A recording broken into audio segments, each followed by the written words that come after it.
I'd like everybody to stand for the Pledge of Allegiance.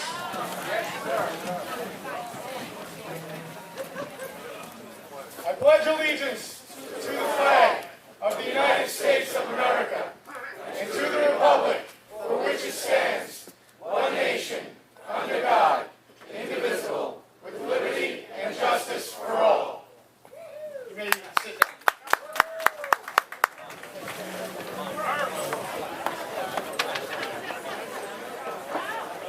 I actually would like to bring up somebody to sing the Star Spangled Banner.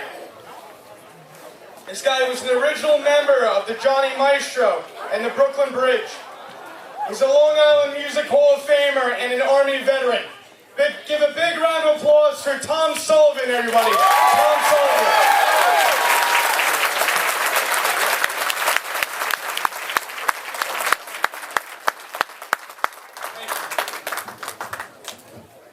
Okay, guys, this is definitely a sing-along. Can everyone please stand and help me sing this song? Oh, say, can you see by the dawn's early light what so proudly we hailed at the twilight's last gleaming, whose broad stripes and bright stars through the perilous fight, all the ramparts we pushed were so gallantly streaming, and the rockets red glare, the bombs bursting in air, gave proof through the night that our flag was still there. Oh, say does that star-spangled banner yet wave all the land of the free and the home of the brave. Tom Sullivan, everybody. Tom Sullivan.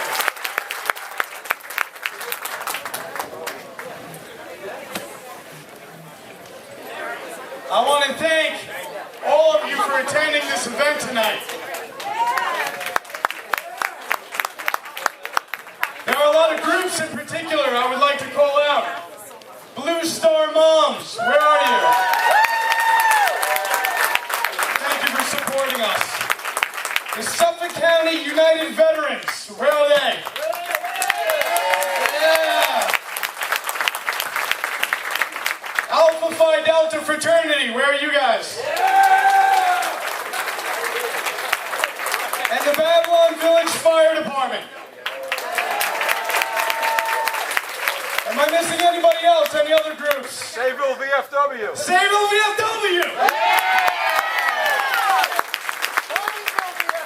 Farmingville VFW!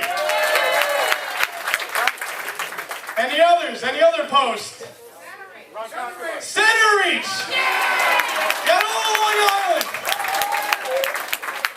I want to give thank yous to Amore Pizza. Yeah! If you guys don't know what Project 9line is, if you got dragged out here, what we do is we help veterans through art. Art, entrepreneurship, and love. That's our mission statement. We give a lot of love.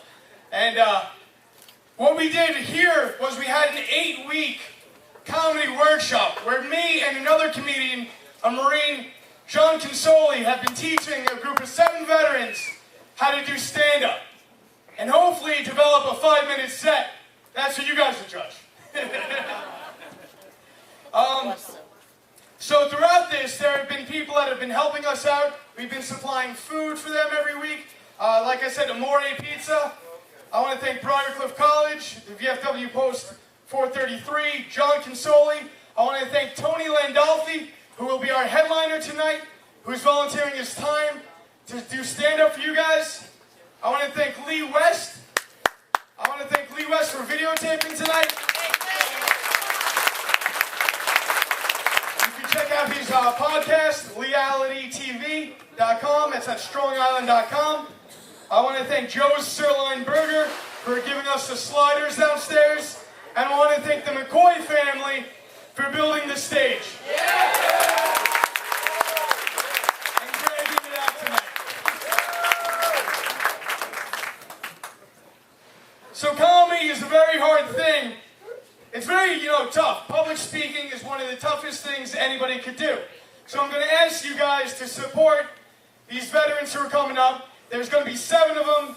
There's going to be another veteran. His name is Manny Eris. He's been doing comedy for a little bit. He's going to come up here as well. And then we have Tony Landolfi headlining. So it's going to be, a great comedy show.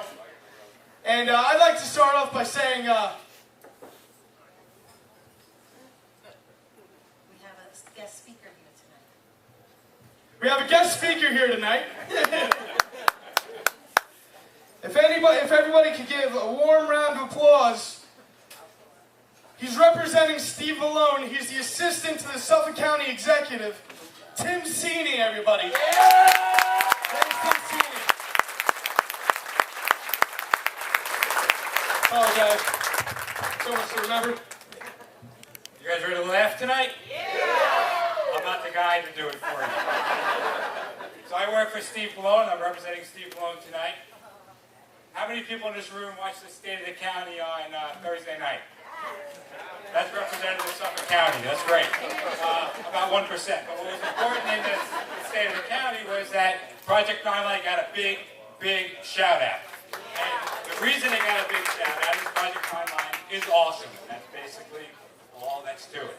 It's a great organization that helps veterans through the arts, providing a community for veterans who are returning from combat, and it's a great organization. So learn it, follow it, and support it. I want to thank Patrick Donahue, who founded Project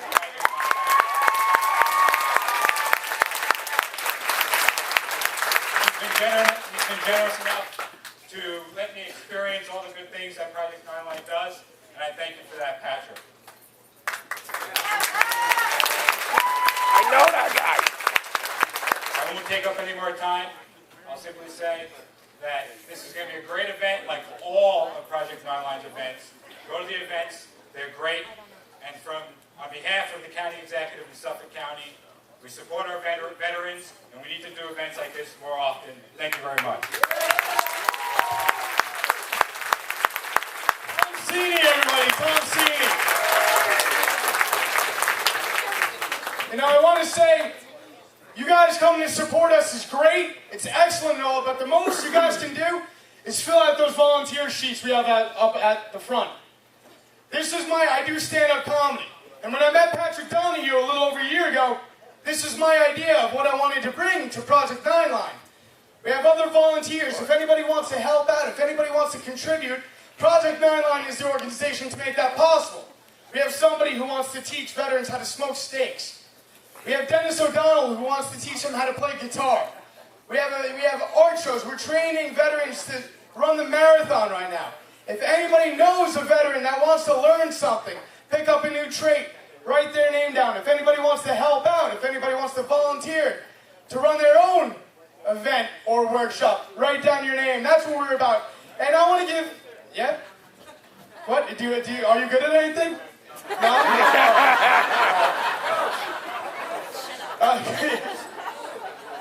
So I want to give yourselves a round of applause for coming out tonight. Everybody.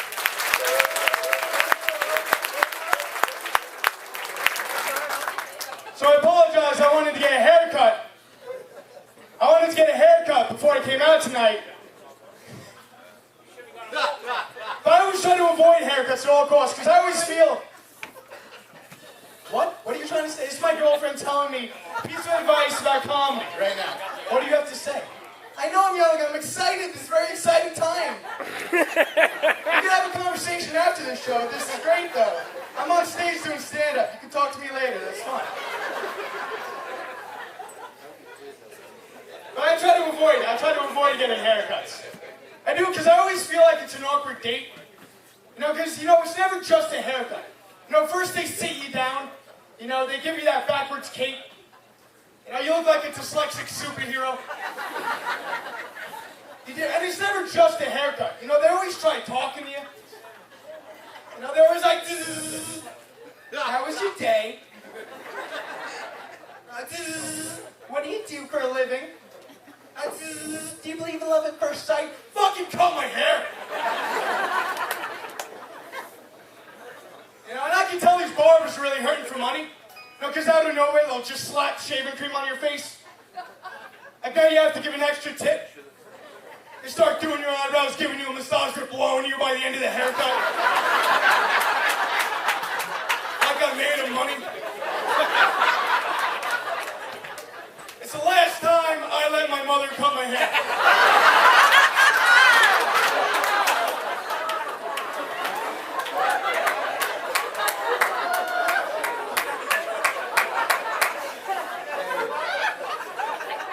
I've been gaining weight recently.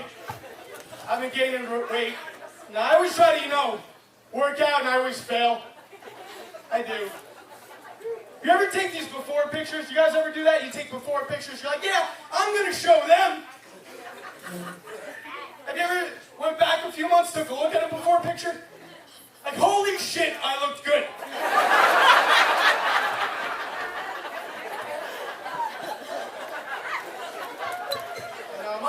My problem is I like to eat. You know, I go to a lot of restaurants, and what I hate when waiters and waitresses, they try to memorize your order.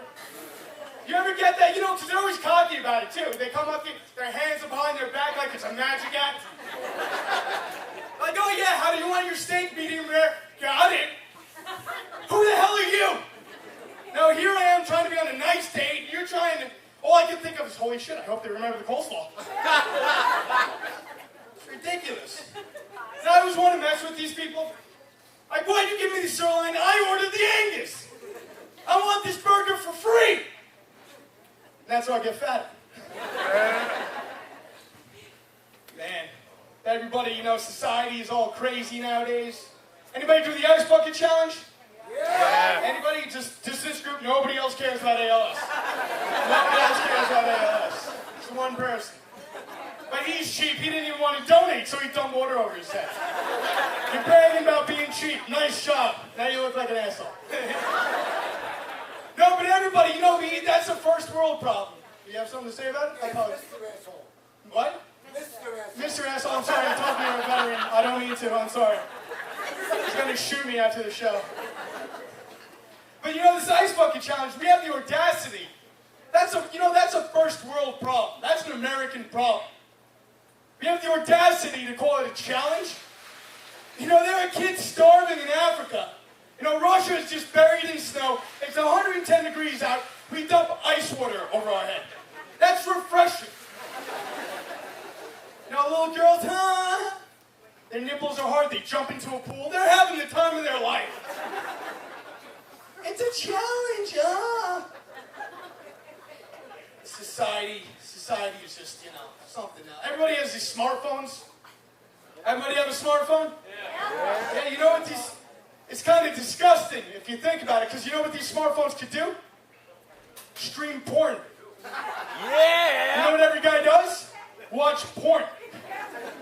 Every time you put this phone to your ear, you're taking a cum shot to the face.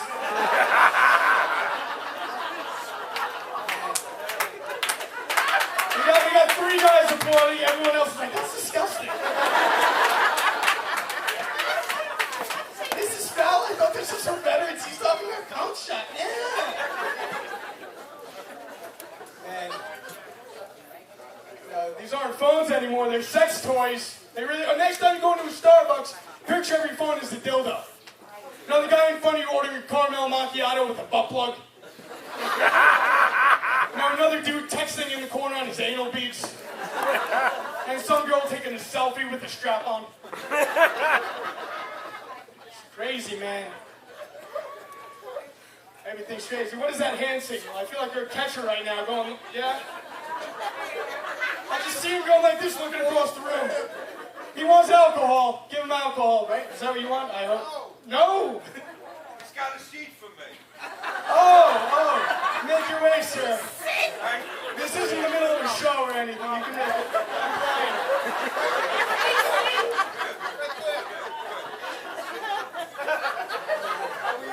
I'm doing fantastic. Thank you for asking. And what do you do for a living, sir? I don't. You don't. We got a bunch of people that don't do anything. You just live. That's nice. Give them a big round of applause for living.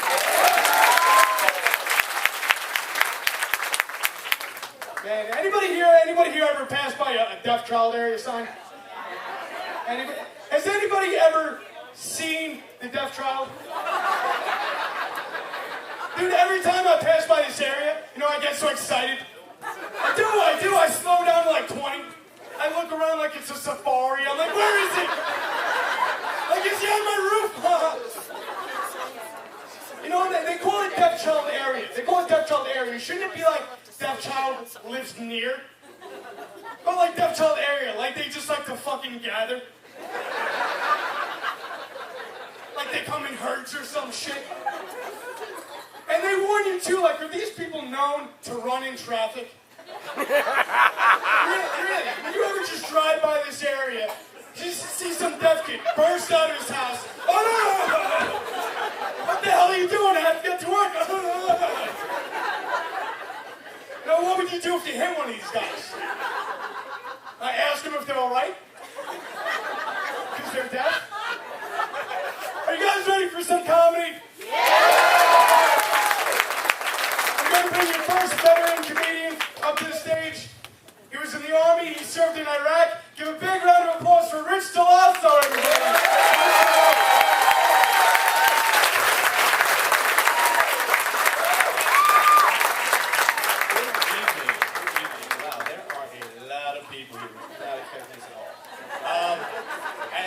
As Brian said, my name is Rich Delasso. As if my big nose and my olive skin didn't give it away, I am Italian. I did spend 2 years in the Army. A year of that deployed to Iraq in support of Operation Iraqi Freedom.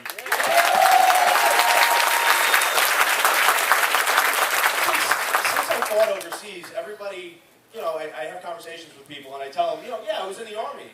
So they automatically, right off the bat, they assume that I know everybody in the Army. You were in the Army? Yeah, I was, as a matter of fact. John? And then there's a long, silent, uncomfortable pause. A lot of times I think they're waiting for me to say that. I do, in fact, know him, so I always indulge that. And I say, John, you goddamn right I know John. That son of a bitch, he owes me $20. Really? No, it's a big army, man. Come on. There's a lot of vaginas in my household. A lot of vaginas, a lot of estrogen floating around there. 2 little girls, ages 12, 14, fiance, female dog. People in my house, they don't get their period. They get an exclamation point. While I'm sitting there with my question mark, wondering what the fuck is it. Having kids can be a good thing, though. They'll take out the garbage when you ask them to. They'll clean their rooms when you tell them to. They'll replace the toilet paper on the toilet paper roll. They'll go out and shovel. Good. I'm glad everybody picked up on that. In my house, I'm the fucking designated shoveler. Hey, Rich, it's snowing out. Go shovel. All right. So put my boots on, go out and shovel. Spend 2 hours huffing and puffing. Going out shoveling, and then you finish, you get to stand by your garage, looking down your driveway at the amazing job you just did, hands on hips, like a winter Adonis, admiring all your handiwork. Hey, stupid, not so fast, don't bask in that fucking glory, you forgot to clean the cars off now, get the ice scraper, get your fat ass back to shoveling. Am I the only one who's going to call bullshit on Johnson & Johnson? For some reason or another, maybe it's just because I have a lot of females in my household, there's a plethora of shampoo in my shower. So there's 2 things that I enjoy in the morning aside from my cigarettes and my coffee. And that's I need a good poop and I need a hot shower. So, you know, you're in the shower, and I see the Johnson & Johnson tear-free shampoo. Pick it up, tear-free? Goddamn right, I don't want tears in my eyes while I'm washing my hair. I don't want to cry, I'm a fucking man. So you pick it up, you're washing your hair. I'll tell you what, tear-free is the biggest fucking lie Johnson & Johnson ever told. As soon as that shit gets in my dick hole, I'm crying like a baby.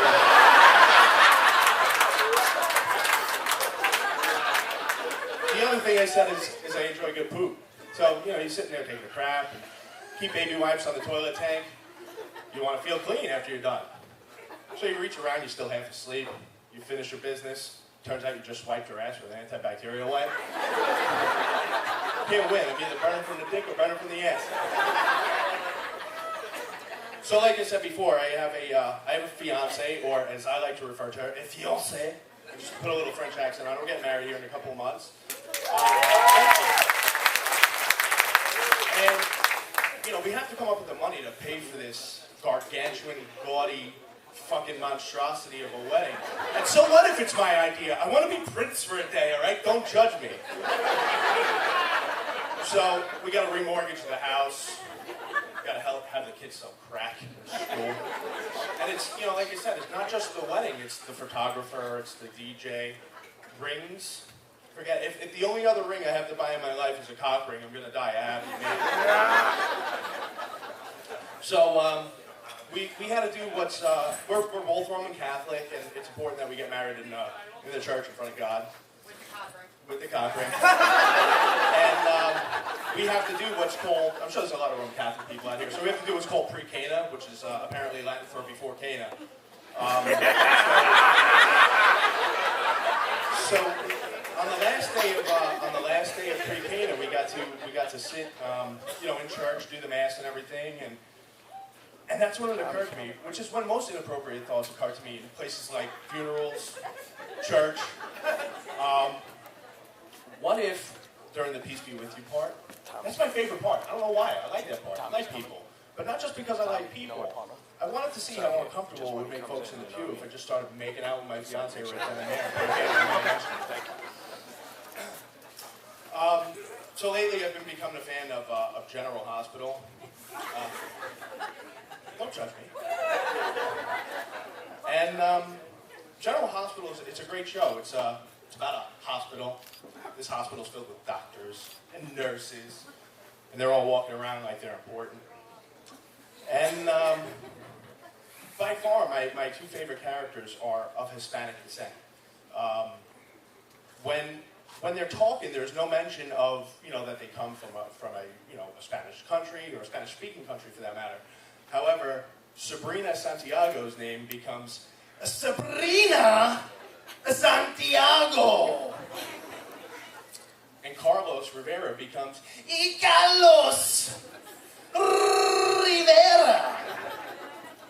I mean, they have a tendency to exaggerate it. And then there's the dumbass white girl, Kiki, who jumps on the fucking accent train. And it's like, all right, Kiki, let's just put it on ice and chill out. You didn't just get off a fucking plane from Puerto Rico. General Hospital is it's a lovely place where you're a millionaire. You don't have to work. And apparently there's no such thing as STDs because according to the herpes census of the United States, 1 in 6 people have herpes. So it's safe to assume that at least half of the cast of General Hospital's genitals being ravaged by this disease. That's all I got for you guys. Thanks so much.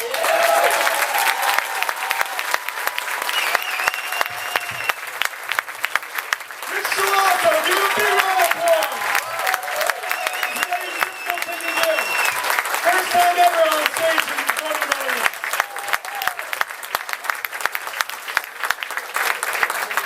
I'd like to also apologize for an error I said earlier. His name is Tim Cini, not Tom Cini.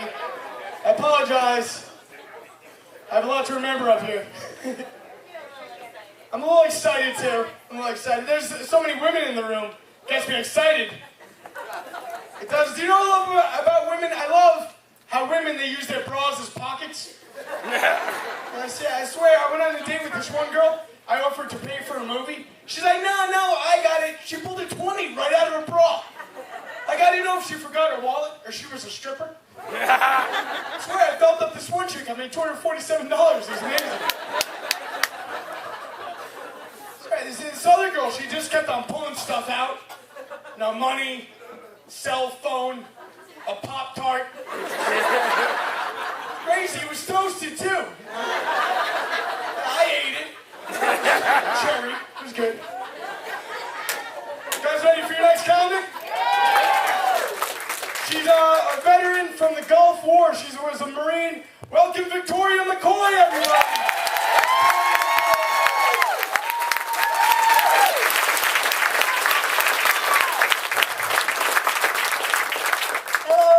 I am not a stranger to the stage, but this is all very new to me. Thankfully, we've got bright lights and I can't see any of you.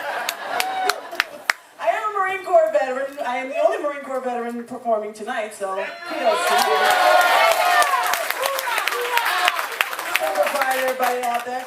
But, a lot of people ask me, why the Marine Corps? Really? I mean, you're a woman. Shouldn't you be joining something a little bit more tame, if you will? But I was driving home from college one day, just doing my own thing, my little rust bucket mobile. I saw this billboard and it said, we're looking for a few good men. I said, me too. Worked out pretty well. And there I found hundreds of them. Only a few I married, just so you know. I didn't take up all the credit. But I went to see my recruiter. I was really happy about that, and I pulled it against my parents' wishes. I joined the Marine Corps. So I went to my recruiter, and he promised me the world. Oh yeah, you're gonna go see wonderful things overseas, and the amazing this, and you're gonna get to travel to this, and I did. I saw the amazing South. So here I am, a New Yorker. My first and only duty station was in North Carolina, at Cherry Point, Camp Lejeune. They have a whole different world down there. They really do. They even have their own language. It took a while to get used to. You can completely insult somebody down there. As long as you follow it up with bless your heart, everything's good. Just don't get it. But New Yorkers have picked up on that. We also got our own thing. So this is how the conversation goes down south. Mary Lou, is that you? Oh, look at you. You're just as chubby as you can be since you dropped that baby. Oh, my goodness. Come here. Let me take a look at you. Let me see that baby. Oh, look at that baby. It just as cross-eyed buck tooth sick to be, bless his heart. And that's okay. But I tell you, Long Islanders for sure have got this down packed also. We've got a way of doing it as well. Here's on Long Island. Yo, Gina, bring your fat ass over here. Look at you. You had the baby 2 freaking weeks ago. Where you been? You should have been at the gym. I'm telling you, look at your ass. Come here. I haven't seen you. Come over here. Let me see the baby. Come, bring the baby over here, right?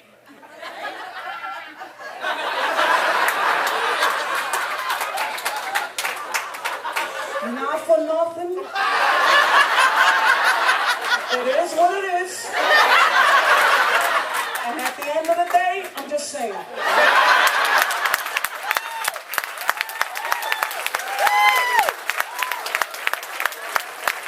So now you know the little tricks. Don't believe any of it if they follow it up with, I'm just saying. Yes, those pants make you look fat. I'm just saying. But, I'm mixed race, I'm Irish and Puerto Rican, which is a wonderful blend. It really is. I grew up bilingual, but not with Spanish, unfortunately. I can fluently speak Drunkenese. Yes, I can. And I picked up a little bit of an extra language being Puerto Rican. I don't know if you ever heard this language called Nuyorican. Yeah. I don't need to be bilingual to understand it. I just so you know, any of you that don't know what Nuyorican is, it goes a little something like this. I saw my cousin Maria, we had just saw each other last week at Grandma's house. Maria, how have you been? I haven't seen you in a week. Here she comes. Let me tell you something. I'll tell you what happened. Remember last week when Abuela's house? Remember Grandma's house? We were over there eating the food. Remember we had all and habichuelas. Oh, it was so good. I ate all that food. And then what happened? What happened? ¿Cómo se dice? Remember that time? I got sick. That's all you need to know. And And just so you know, she's not bilingual either. That's New Eurekan. That's native to us. Don't let the Jersey people do that. Okay? But, North versus South, down South, it's okay to be a big woman. Oh, yeah. Oh, girl, you can cook. I know you can. You wear a size 22. You know that girl can cook. Up here, not so much. A lot of people go to the gym. They do their things. So, a couple of months ago, I did have weight loss surgery to fit in. It was an adjustment. I've lost 42 pounds in 2 months. So it was very, very hard to deal with. It really was. It was, liquid diet. Okay. Took a lot of getting used to. What had happened was, clear liquids, creamy broths, this and that. I called my mother and I was just going absolutely berserk. Ma, I can't take it anymore. This liquid diet, I just want to grab something hard. I just want to take it and I just want to put it in my mouth and I just want to jump on it. I just want to jump on it so bad. I never saw my husband leave the room so quickly.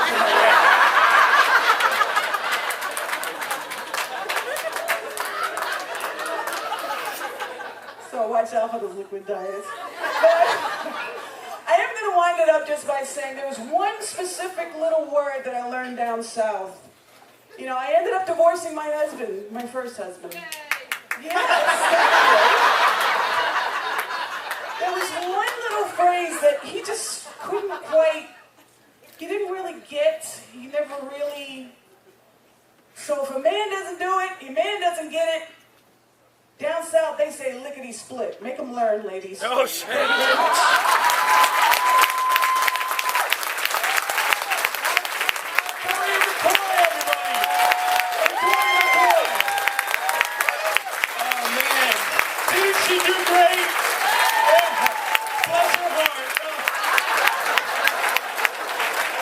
Ready for your next comic? Are you guys ready? Come on!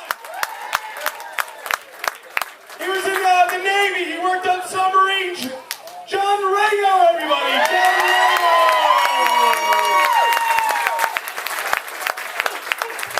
John Rayo.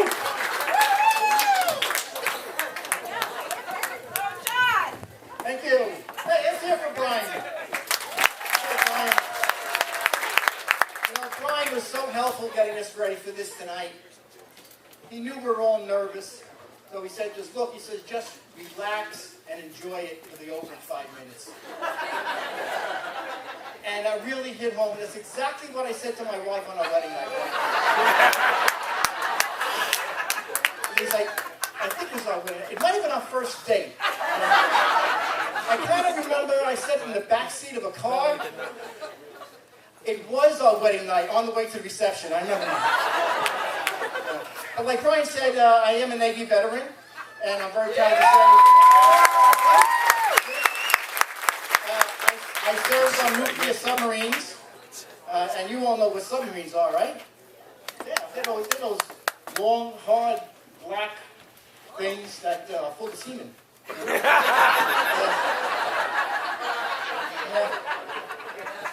I saw 4 of them tied up next to each other. Looked like the 4 tops when the back started. Kind of heard some nervous laughter there, like maybe you thought that was kind of racist. Nah, it wasn't racist. I didn't paint the subs black. If they were painted white, I would have said the 4 seasons. Yeah. But then we'd be talking about mini subs, wouldn't we?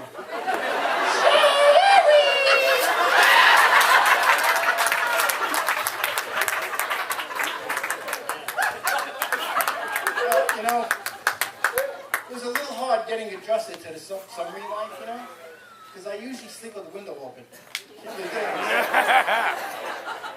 Most people think that submarines get the best food, but don't believe it. You know how many times I had to send my steak back? And they served a lobster with drawn margarine. What's that? My son asked me one day, he said, Daddy, what do you do in the Navy? I said, son, you're 37 years old. But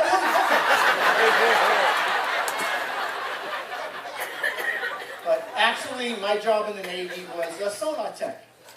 Now, sonar is the eyes and ears of the boat. But in my case, It's like making Helen Keller look at. We had an encounter with a whale once. Yeah, whale ran right up behind us and ran right into our propeller. Must have mistaken us for another whale.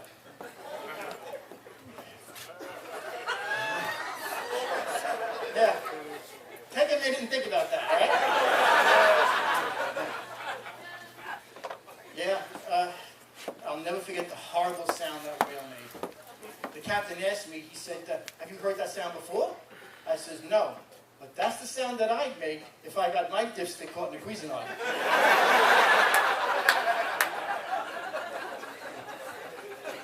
I didn't re-up in the Navy because I wanted to get out. I wanted my freedom.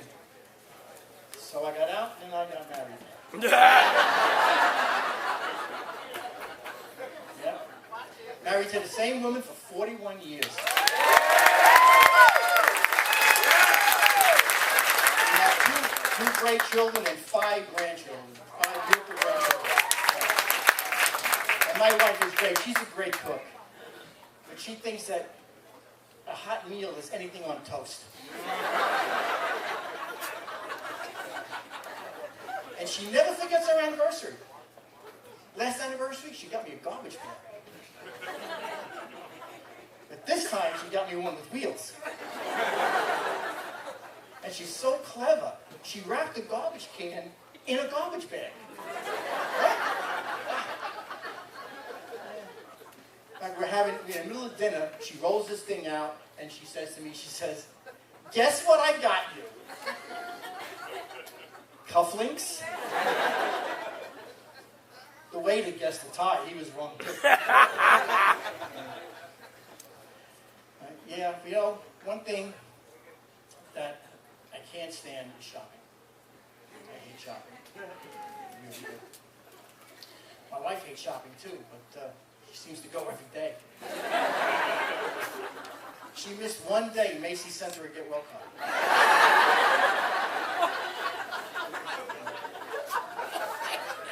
You know, getting back to the submarine, you know, when we had that thing with the sub where we hit the whale, Peter got really upset. They really did. They were so upset. They demanded that the Navy paint all their subs yellow. The Navy wasn't going to do that. We can't live in a yellow submarine. Yellow submarine. We won't live in a yellow submarine. A yellow submarine. A yellow submarine. Now, the only store that I like to go into is the Apple store. Yeah, it's so neat and what new stuff to have in there. I was in there a couple of weeks ago, and there was a teenager next to me, and I said, you know, when I was your age, all we had to listen to was AM radio. And he said to me, he said, oh, he says, what did you do in the afternoon?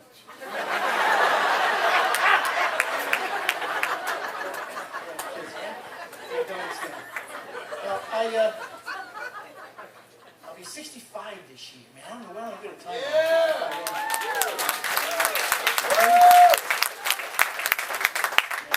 I find as I'm getting older, I'm getting a little more daring. You know, I'm defying authority a little bit more, and I'm trying to live life on the edge. Just the other day, I put a jar of mayonnaise in the refrigerator before I opened it. And now I'm working on enough courage to rip the tag off the mattress. Well, before I end, I would like to leave you with this. It was Mary Todd Lincoln who changed the course of history when she said to her beloved Abe, would it kill you to take me to the theater just once?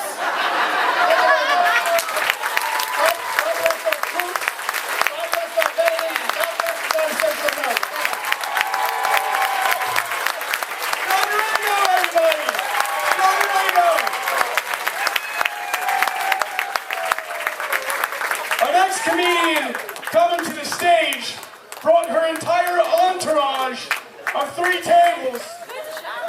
She came in here like a superstar, being like, I need there. Give a big round of applause for Lisa Bolletari, everybody.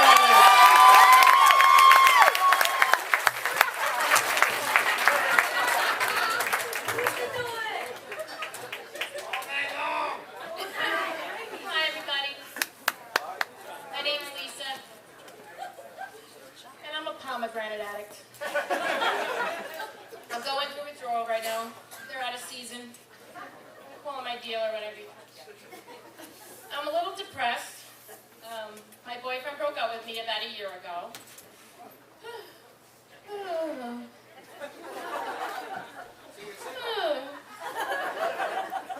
He said that I played Candy Crush too much. He said I had an effing problem.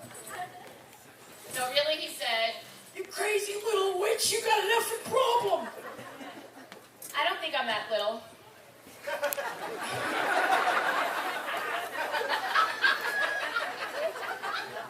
Anyway, so I played Candy Crush while I was in the car driving, while I was brushing my teeth, about 15 hours a day, that's all. I don't really think it was a problem. I only played it once while we were having sex. Anyway, I am a United States Army veteran.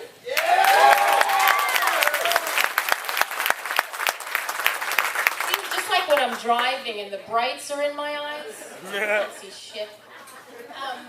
So I'm a U.S. Army veteran, and I had a top secret clearance. I was nominated to go to West Point, and I was a cryptologic analyst. My recruiter told me that I was going to Monterey, California. I was going to get my own room with a private balcony, overlooking the ocean, so I could sunbathe every day, and unlimited supply of pomegranates. It's not that funny. And my own driver. And I was going to get to spy on Russians. Speaking of Russians, did you ever wonder what it would be like if you had an alternate ego that was Russian? All right, I'm going to show you what it was like being in basic training with Natasha. I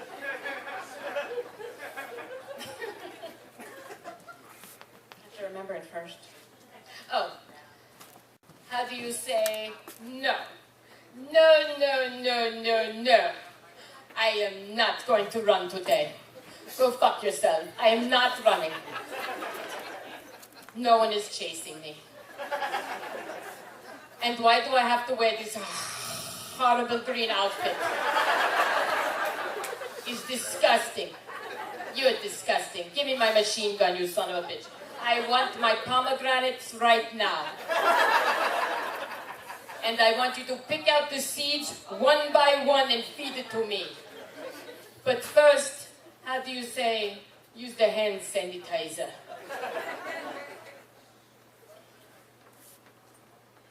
And then I got into civilian life. I came out of the Army, and I didn't really have any good job possibilities. I wasn't really trained to do anything, and I really don't like to do anything. I'm really very lazy. I don't like to talk. I really don't like to walk. I don't like to sit at a desk. It's the truth. I don't like pens. I don't like people. I don't want to drive anywhere. I believe there's only two positions people should be in, either standing or laying down. But yet at the same time, I wanted something exciting. So I got a job at the mall, selling mattresses. That's not funny either. Fucking job sucks. Anyway, so there's a lot of weird things that go on in the mall. Have you ever been to the mall? It's a lot of weird stuff. There's those prancers with their purses and cups of Starbucks, and there's the ISIS mall walkers. And there's those chicken people in the food court.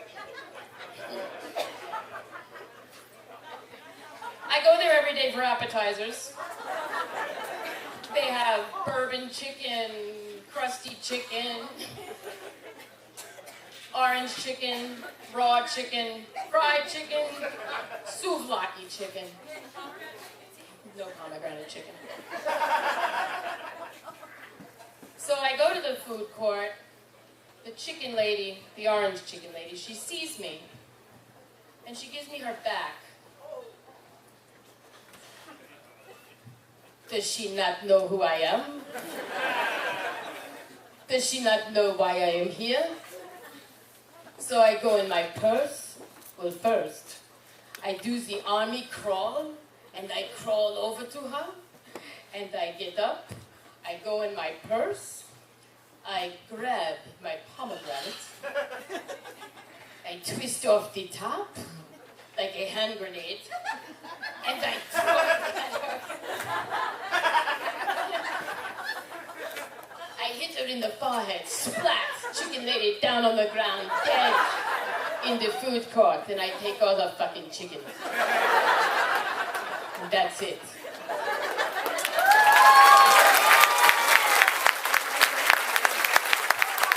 Voluntary, everybody.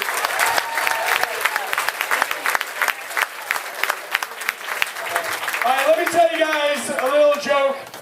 This is my favorite joke to tell people. This isn't my joke. So she downs it. He pours her another vial. Drink that one. She downs it. The guy pulls off the ski mask. That's her husband. Goes, how is that so fucking hard?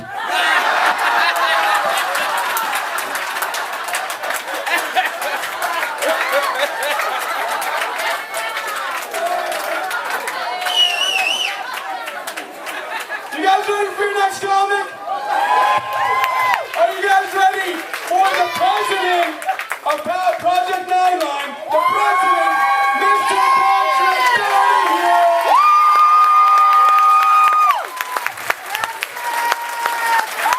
Patrick Donahue!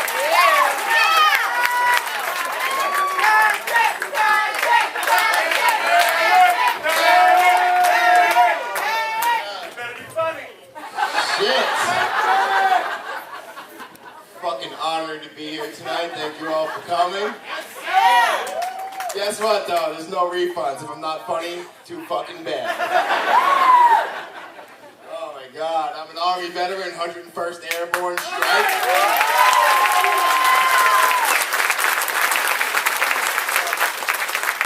You know, they told me in the Army, they're like, listen, kid.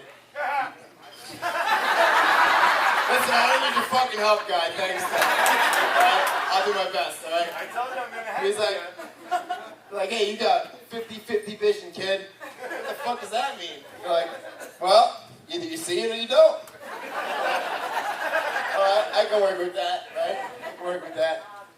Oh, fuck, man. Hipsters, right? Skinny jeans, funny hats, everything you wear. beards. I don't get them, man. No, really, I don't get them. I don't get fucking beards. I'm growing such a fucking kid. I can't still. I wish I could. I'm a little jealous. But, so, I've always wondered, like, what is the socially acceptable time period to hold the door for a stranger, right? You know, I wonder this sometimes. But I'll hold the door for a long time for, like, a nice, pretty lady, right? Like, you know, just holding it, smiling, right? And then there's the adverse to that, you know? Sometimes there'll be a male holding the door for like a long period of time, smiling at me, right? Like, oh, shit. I'm like, is he just being really nice? Or is he thinking I'm hot shit? I'm like, yeah, I'm hot shit, right? I give him a little, thanks, dude. Oh my God, this fucking winter's the worst. Can it be over?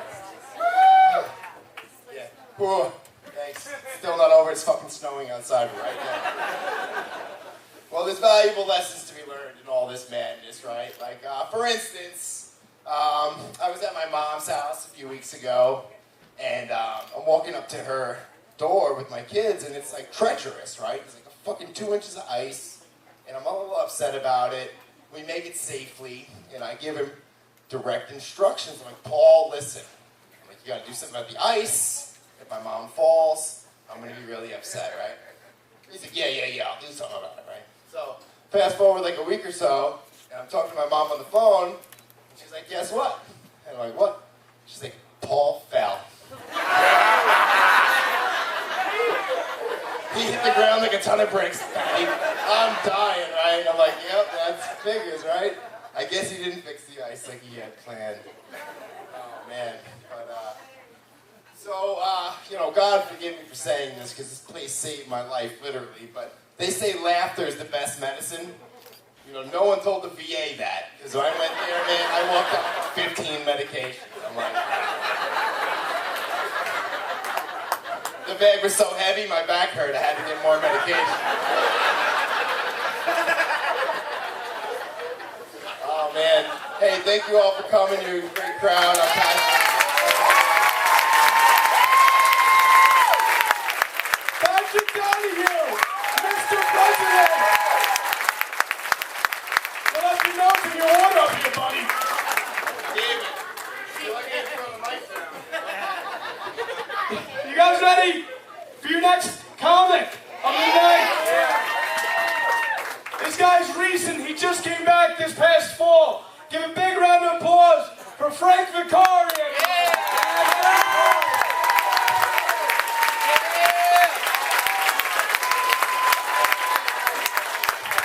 How's everybody doing?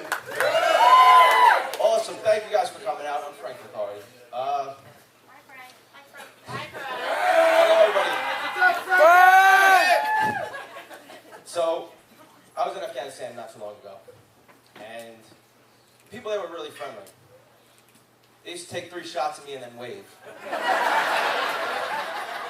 Problem is, I was in Afghanistan for a little bit, so you pick up certain qualities and you bring them home. One of them happened to be I kept forgetting to shower.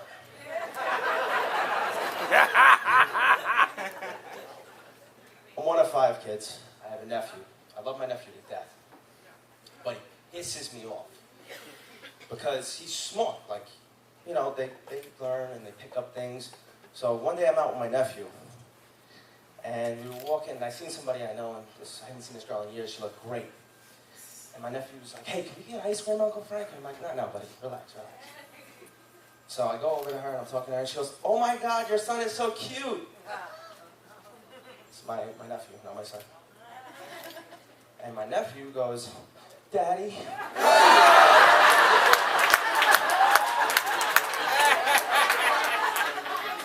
Cocked back by a 6-year-old.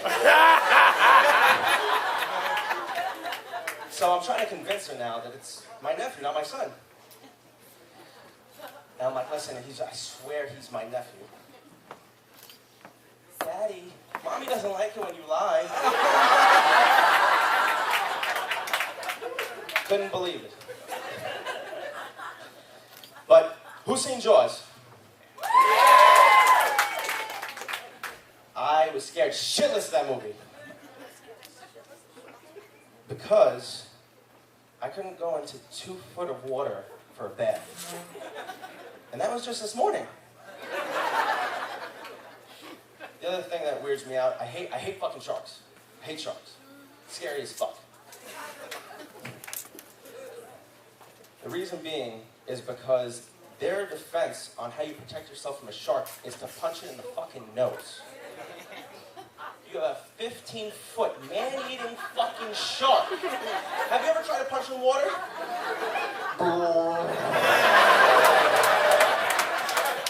My hand is going in his fucking mouth before I put him in the fucking nose.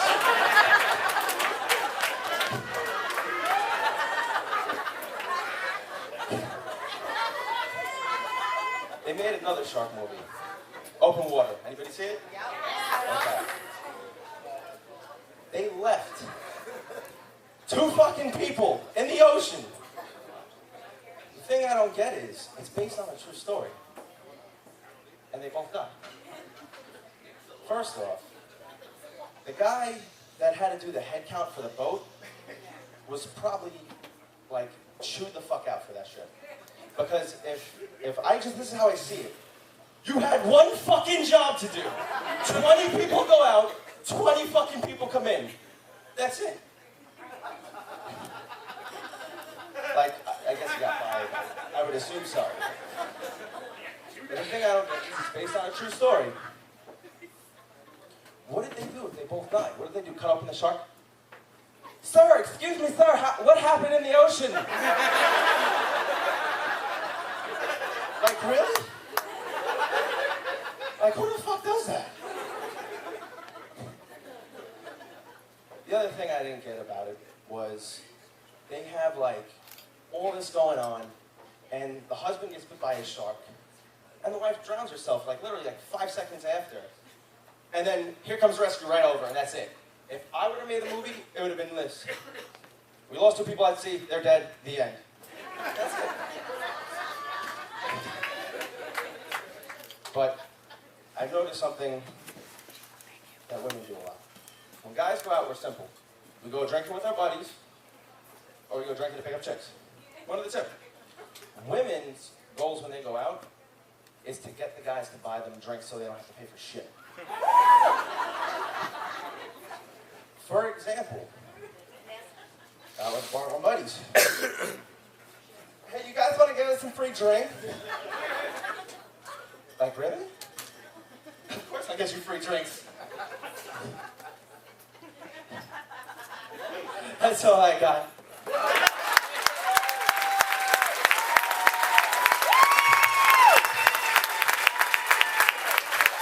Corey, everybody! Thank you, Corey! This is a tough thing to do. This next guy was in the Army. He has a little bit more experience doing comedy, but he's been at each and every comedy workshop. So if he still sucks, he has no excuse. Give a big round of applause for Will Gates! Will Gates, everybody!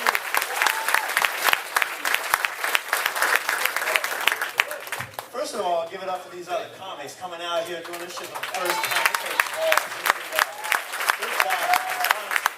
Good job. Coming here doing comedy for the first time ever in front of a big crowd, and they're killing more fucking veterans than ISIS. I'm telling you, they're doing good shit. Second of all, give it up for this big ass crowd. What a turnout. This is my biggest audience since my last court martial. Military joke. I'm just joking. I never had a court martial. Not because I didn't do it, it's because I didn't get caught. You guys know what I'm talking about. Right? But I am. I'm in the Army. I'm active duty. It'll be 18 years in August. It'll be 18 years this spring. Yeah, it's been 18 years. I would tell you what I do in the Army, but I'd have to recruit you. So I'm just going to leave it at that.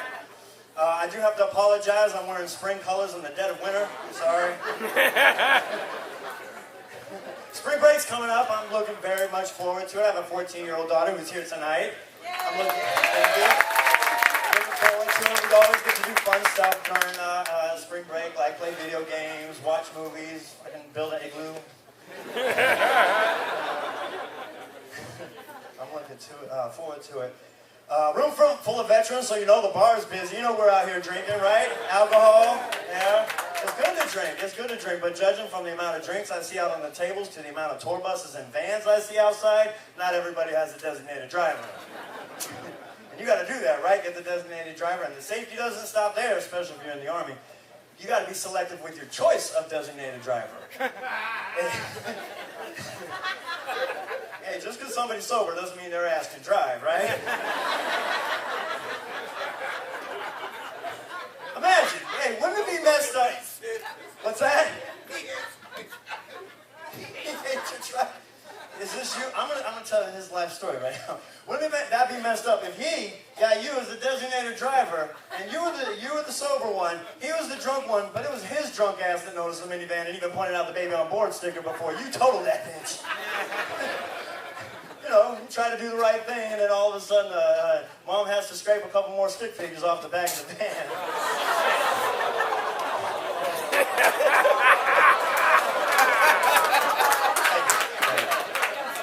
I like drinking, though. Drinking makes everything better, doesn't it? It amplifies the experience, right? It makes stand-up comedy funnier, so keep drinking.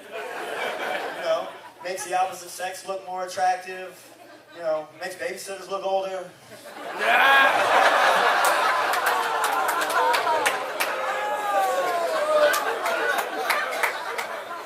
Handcuffs hurt less. I do like drinking, I really do. Anyway, my name is Will Gates. That is my real name. It's not like my stripper name or anything. Rocket Powers, that's my stripper name. And please, if you guys could, after the show, if you're talking to me, call me Will. Please don't come up, oh, like Bill, don't call me Bill. I'm not a Bill, okay? Nobody even likes a Bill.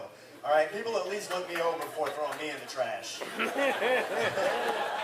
right, as far as I can remember, I've never been a Bill. You know, I've never intentionally kept the sun out of anybody's eyes. I've never been attached to a duck's face. You know, I never lost 4 Super Bowls in a row.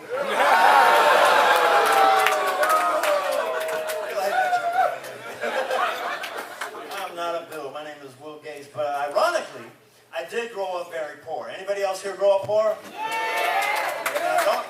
Don't clap your hands if you grew up with your own bedroom. I'm not talking basic cable poor. I'm talking about poor. I'm not from here. I grew up in various third world counties along the West Coast.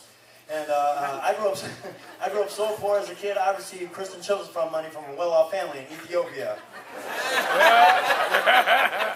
I'm serious. Me and my friends, we'd be playing out in the trailer park, because that's where I live every now and then. Zimbabwe, in a helicopter would swoop overhead and drop medical supplies. And we used to eat the shit out of that A&D ordinance, too.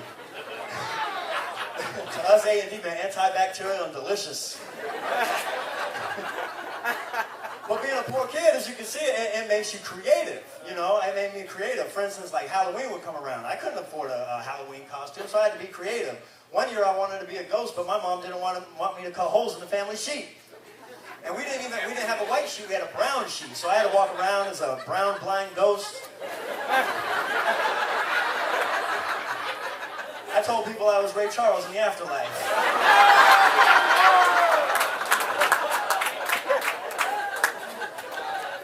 One year I just went out trick-or-treating butt naked. Told people I was the Terminator from the opening scene. But it sucks being a poor kid, because you got to go to school, right? You could tell I was one of the poor kids. All you had to do was look in the lunch line. You would see one kid, he'd be holding his Thundercats lunchbox. You'd see another kid, he'd be holding his Dukes of Hazzard lunchbox. I'd be holding my free lunch ticket. Hey, you know you're broke when the government's like, we got this.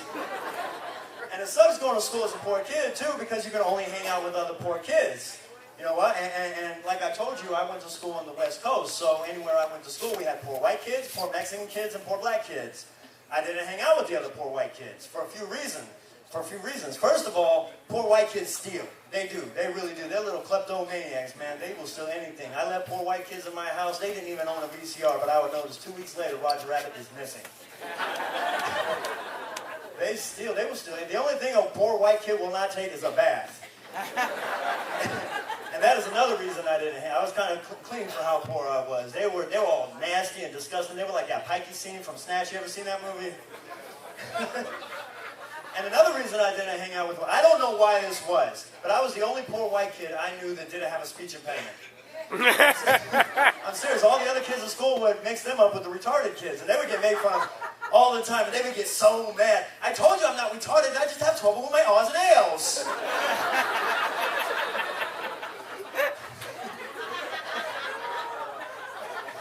Well, I only ride the short bus because I don't want the kids in my trailer park.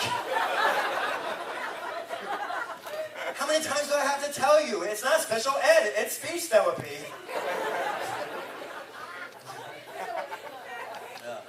I didn't hang out with the poor Mexican kids either.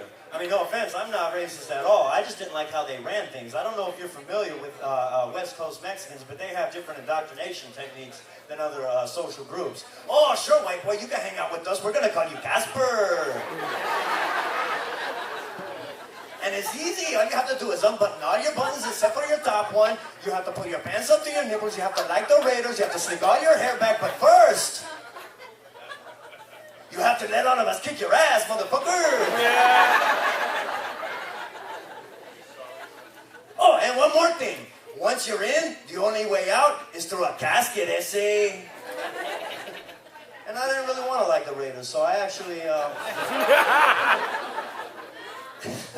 Actually, I hung out with a lot of black kids growing up, because at least with black kids, being poor is cool. It's actually, in the schools I went to, it was quasi-unsafe to not be poor. In any of the schools I went to, if you were black and your parents made money, you came to school and you lied. Hey, Tyrone, what do your parents do for a living? Mom's is a lawyer and Pops is a police officer. Oh, shit. I mean, Mom's is on the welfare and I didn't even know who my Pops is. And another reason I like hanging out with them because they were cool because they always had name brand stuff. I don't know if you know this about poor black people. They still break for name brands. They don't send their kids to school in generic ass shit to get beat up. They still had like shoes. My black friends, they would have cheaper shoes, but they would be name brand shoes. Like I don't know if you remember, they had the LA Gears, the Chuck Taylors, the British Knights. Anybody remember those? Yeah. Yo, I came to school in fucking Pro Wings. Okay, I don't know if you remember what those are, the ugly gray shoes with the logo that looks like a freeway off-ramp. And the only pathetic attempt you can make at being cool in those ugly things is crisscross the Velcro. I would always ask to stay the night at my black friend's house because their parents brought them name brand cereal. They always had like Frosted Flakes, Corn Flakes, Kicks. I'm not talking about the shoes anymore, I'm talking about the cereal. Shit, you come to my trailer, you look up in the cupboard, you're gonna find some, if you find any cereal at all, you're gonna find some downgraded ass cereal. You're gonna find Lieutenant Crunch. You're gonna find Copper Grams. Shit, you're not gonna find no corn, you're not gonna find any Frosted. What you're gonna find is a black and white box that just says Flakes. And some powdered milk. And some vodka. Should I be excited to hang out with my black friends? At least their parents could break for real Kool-Aid. They had all the cool flavors. They had the Grape Tide Rush, the Mountain Berry Blast, the Pink Lemonade. You know what poor white kids drink? Used to drink? Flavor-Aid. Yeah, that shit only came in 3 flavors too. Cherry, grape, and lemon.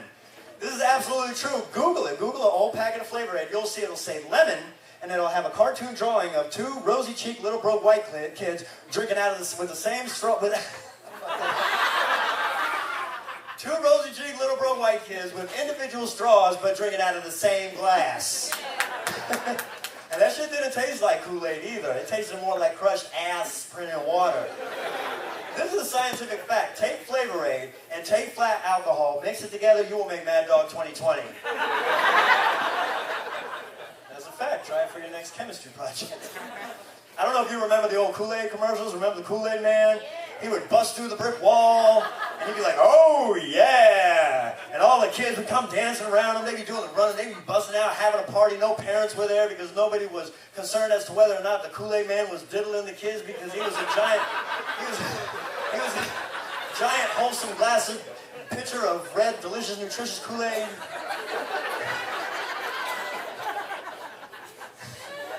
Well, Flavor-Aid didn't have a commercial. First of all, because any of the kids that were drinking Kool-Aid probably didn't have a TV. But if they did have a commercial, I would imagine it would be very similar, only way more dysfunctional. You would have the Flavor-Aid version of the Kool-Aid Man. He would bust through the aluminum trailer wall, and he'd be like, oh, snap, where the fuck am I? And all the poor white kids with special speech impediments would be like, it's Flavor-Aid Man! And Flavor-Aid Man won't be a giant red pitcher of Kool-Aid either. It'll be a reused milk jug. Filled up with lemon. And some vodka. And he won't be a good influence on them kids either. He'll be like, hey, kids. Hey, where's that drunk piece of shit mother of yours? I need an alibi. And he'll be like, same place she is every afternoon, Wait, man. Passed out on the couch watching Days of Our Lives. Well, fuck, the cops are coming by in a couple minutes. Tell them I was at a birthday party yesterday from 3 to 7. And them badass kids are going to help them out. They'll never believe that Flavor-Aid, man. Everybody knows kids witching up for birthday parties. Don't tweet Flavor-Aid.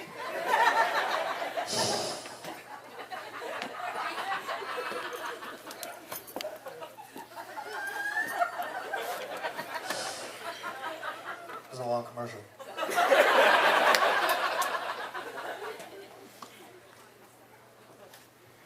Fuck, you're right. Hide me in the refrigerator. We don't have a refrigerator. You have to wait till nighttime and sit outside. You guys have been so much fun. Keep drinking, keep having fun. And thank you for all your service, guys. Bill Gates, everybody. Our next comic coming to the stage. He was Navy. He was in the Navy from a place. Shit. Many years, everybody. Many years. Hospital, care of court.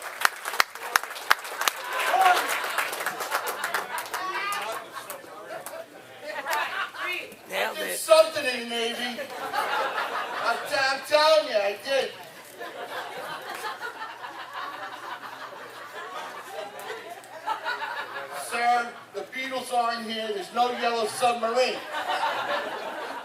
You got me, and you got all them. That was awesome, wasn't it? Holy cow. I always hated Christmas when I was growing up because my mother's dyslexic. On all of my Christmas presents, she wrote, "To Manny, loves Satan."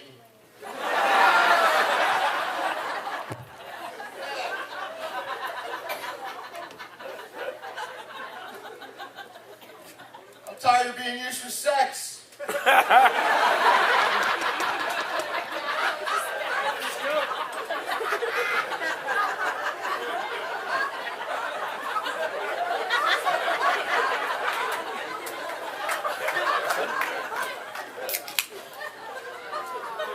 And I gotta tell you, I really owe myself an apology.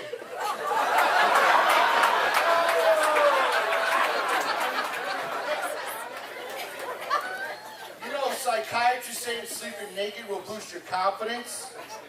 I just didn't realize you weren't supposed to do it at the bus station. I'm on long-term disability because of my mental issues.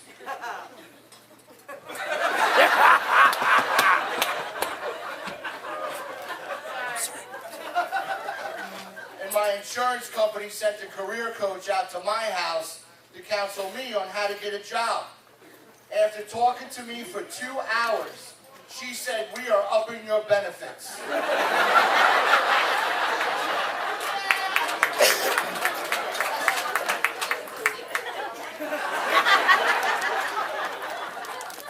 I've been on so many job interviews and not gotten hired.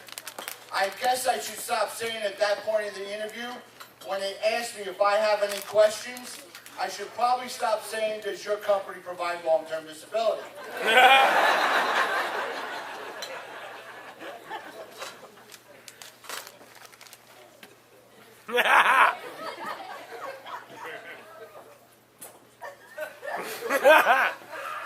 When I was 15, I stole a box of 20 condoms. As of last week, there's 19 left.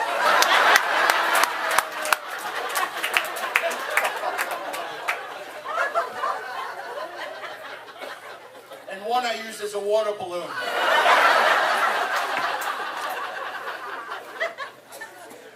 I'm broke. So in order to make money, I have garage sales. I got in trouble last week when I had this really big garage sale when my neighbors came home early.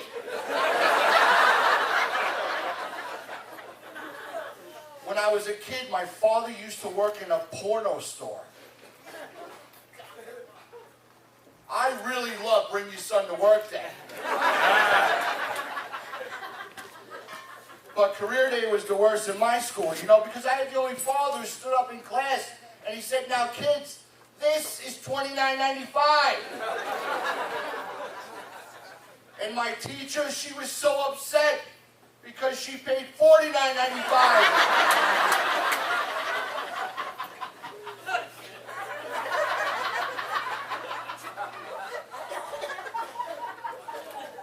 I had to pay my therapist. And I went to her house and nobody answered the door. And I went around back and my therapist was in her pool wearing her bikini. She said, "Manny, this is very inappropriate." I said, "I'm sorry, I'll put it away."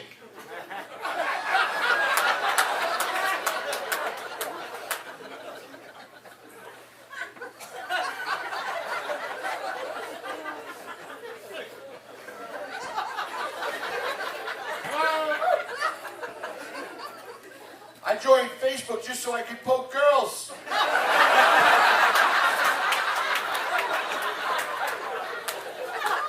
want to be friends? I don't know if you guys know this, but Facebook sent out to over 1 billion of its users a montage of all their photos for their 10th anniversary. Oddly enough, Facebook sent me a montage of everybody that blocked me.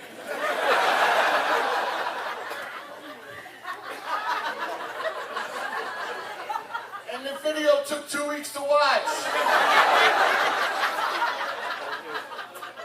I'm still laughing at my life.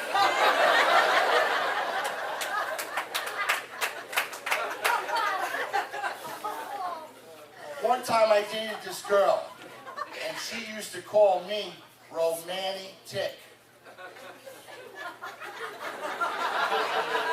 Not because I was a good lover, because she said I was a parasite.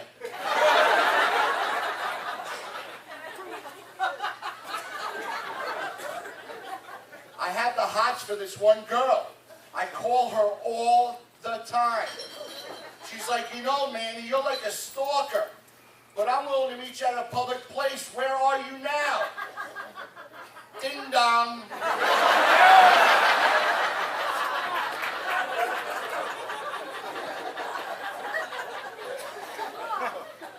My friends keep pushing me to meet a girl. Like I need to be served with another order of protection.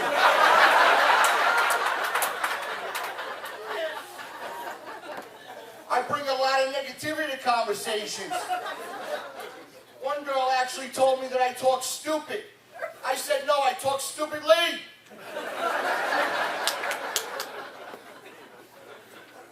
My mom, she goes, Manuel, how's this big comedy career of yours working out? I said, great, Mom. 2 years in comedy, and doors are already starting to open up.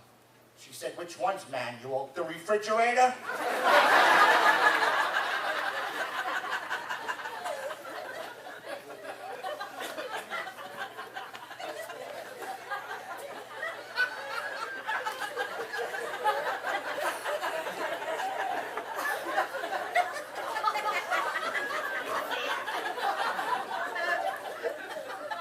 I volunteered in a hospital, and I once gave this guy a shave prep before surgery.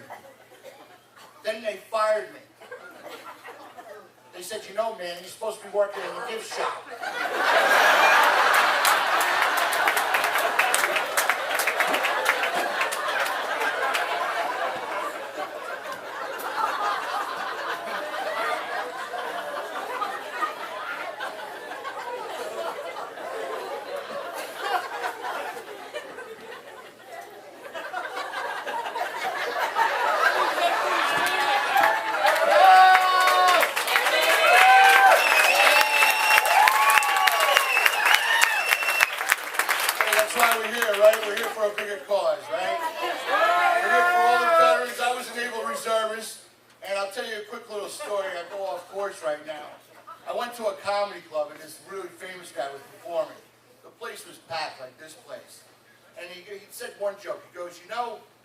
Hurricane Sandy, we look at the beach a different way.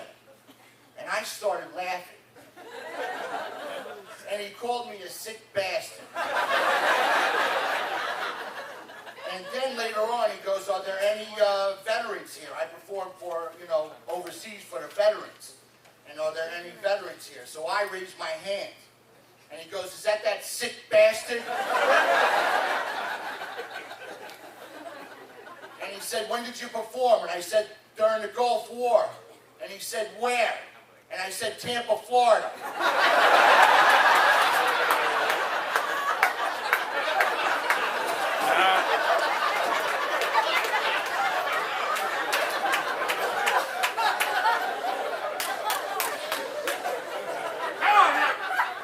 Same reaction.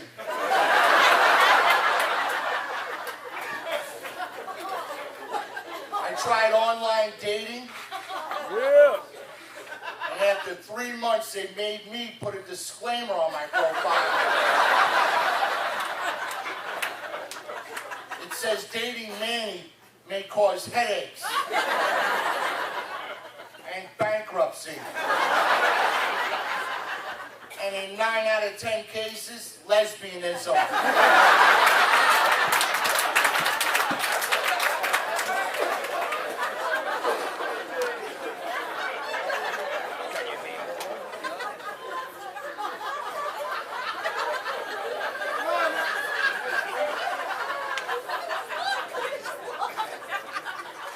I almost got into a fight in the library.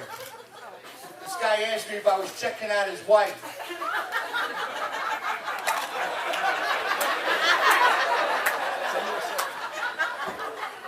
I said, yeah, but don't worry about it. I'll have it back in 2 weeks.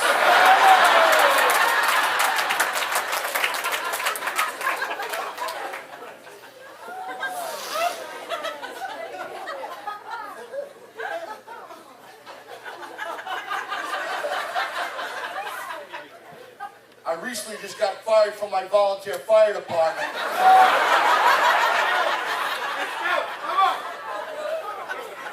It turns out you weren't supposed to carry women out of their bedroom window. Unless there's a fire. Hey, thank you very much. It's all my time.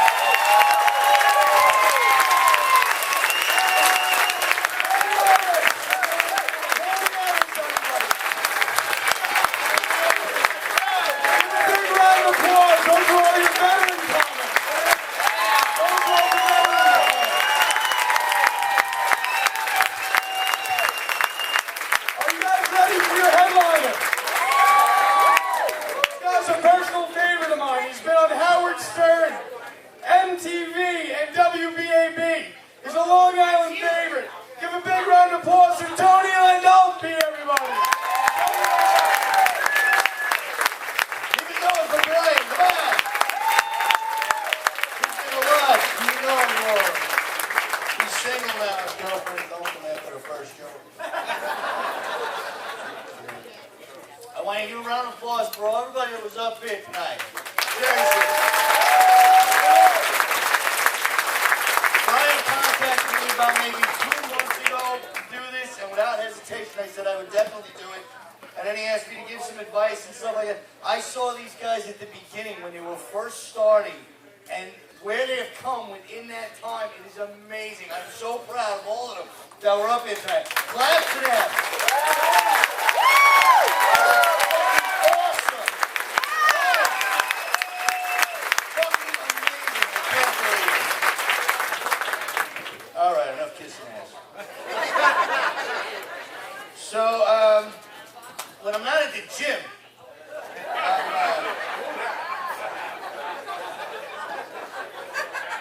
fuck you, it's not that funny.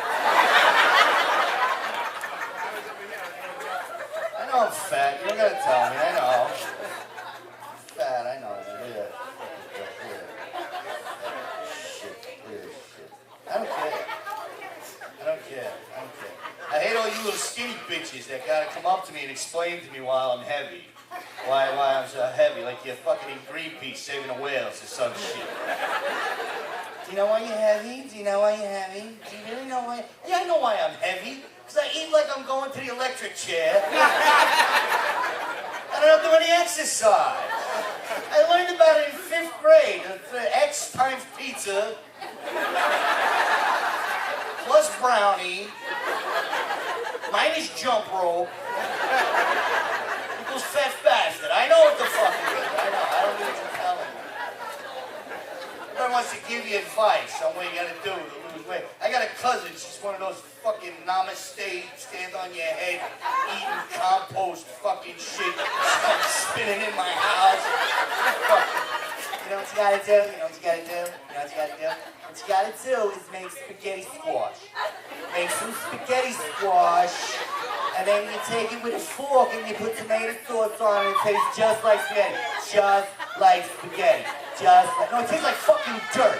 That's what it tastes like. Dirt. Okay? You know what tastes just like spaghetti? Fucking spaghetti! That's what it tastes just like.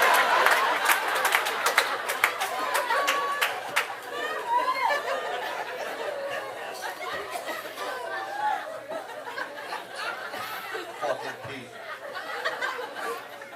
I don't care. Yeah, I know it, and I don't care. You know why I don't care? Because I have a fucking hot-ass wife. That's why. Because I may be fat, but I'm a fat guy in show business. That changes the whole fucking playing field, I'll tell you right now. Nothing gets, oh my God, you were in the movie?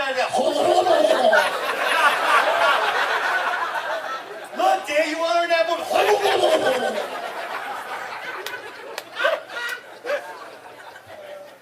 Fortunately for my hot wife, she realized too late that at the level of show business I'm in, I would probably make more money being the fat guy pumping gas. We get paid like nachos and Sprite. My wife's hot, I love her. She really is. We just got married on Halloween. Thank you. Yeah, it was a whole big thing. We dressed up and everything. She went as Wonder Woman, and I went as Disappointment. It was great. I actually went as the Joker, and I committed to it. I wanted to dye my hair green for the wedding, and I didn't know what to do, so a buddy of mine told me to go to this place called Hot Topic in the mall. Yeah, I fit in beautiful in Hot Topic. And, what is with the younger generation, these fucking millennials or whatever they're calling them fucking retarded selves? They don't want to work at all. They're just fucking I went in there, the kid behind the counter was like,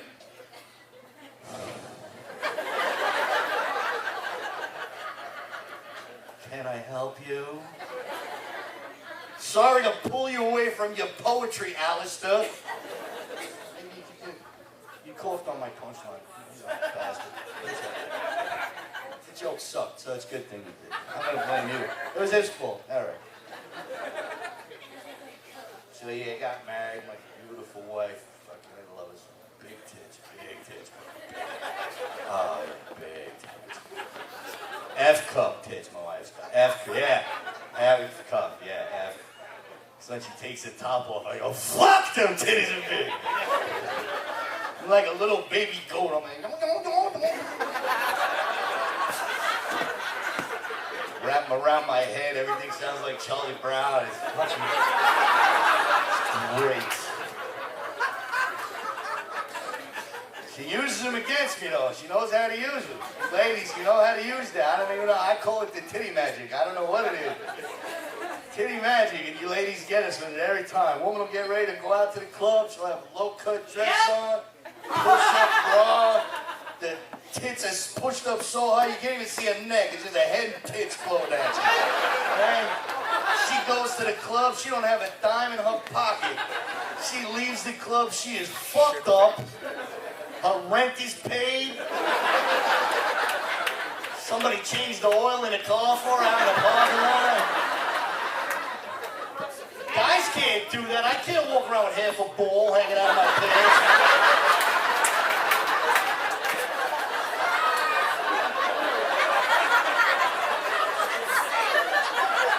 You like that, huh? Play your cards right. You might need the whole three-piece set. Thank you. Titty magic, man. She gets you with it all the time. I'm sitting down watching TV, right? Walking Dead's on or something. She comes strolling in, low cut shirt, no bra, bends down right in front of me and goes, you know, those dishes aren't gonna wash themselves.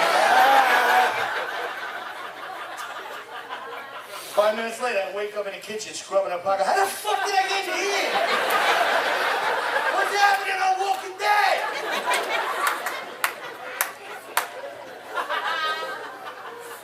Sorry.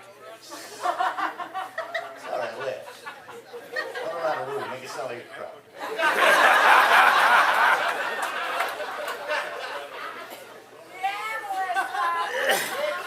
She said to me the other day, she goes, you know, maybe I should get some reduction, because when I get older, it's gonna be... What are you, on crack? I go, what the fuck? That's a gift from God you have there. You think everybody gets a free donut when they go to the bakery? What the fuck?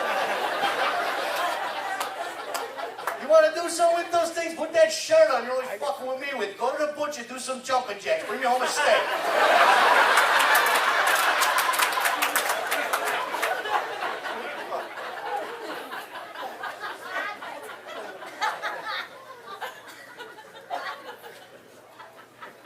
Talking now, you married. This is,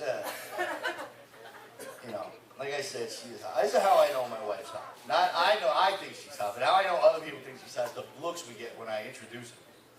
Like we're at a party, I'm like, hey, this is my wife Karen. And people are like,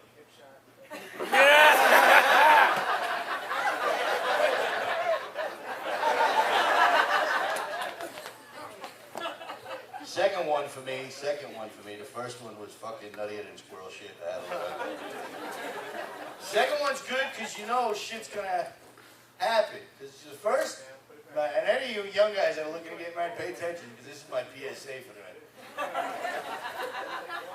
Shit happens when you get married. You don't get blown anymore when you get married. Liar. Shut up.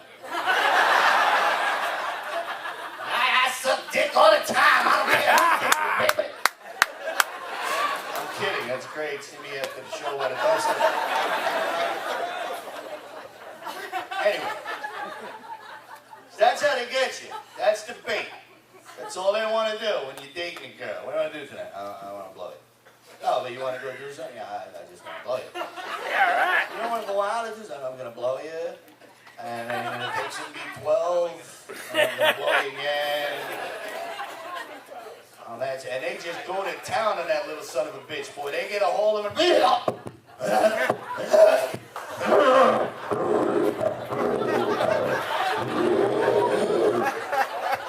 what I mean? It takes like an hour to pull the sheets out your ass when it's done, you know?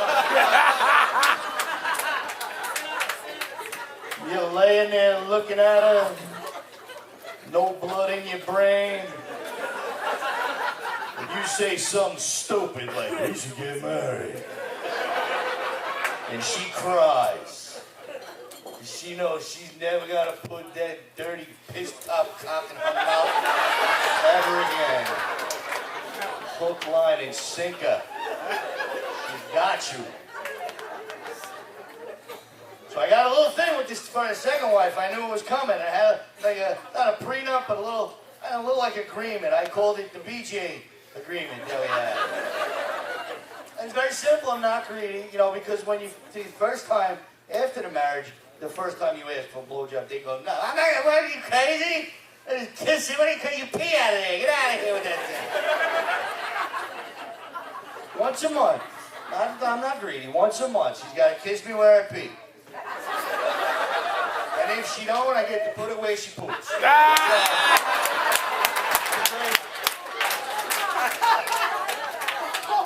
It sounds cute, but it's disgusting. All the guys are clapping, and all their wives are like, stop clapping it, dirty pig, what he says. Disgusting. Get my purse.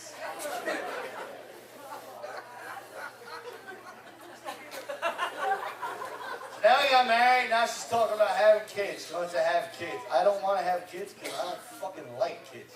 It's very simple. It's just, I don't. She's worried about my sperm all the time because you got to have the sperm to have the baby. If you didn't know that, you know, without the sperm, you got nothing. So write it down. You know. Pestering me all the time about my sperm. I'm taking a shower. She's like, that water's not too hot, is it? Because that's bad for the sperm. Leaving the house. Your pants aren't too tight, are they? Because that's bad for the sperm. This morning, she called me in the bathroom punching myself in the balls. Yeah, is that bad for the sperm, huh? I'm making them all fucking retarded. I don't care.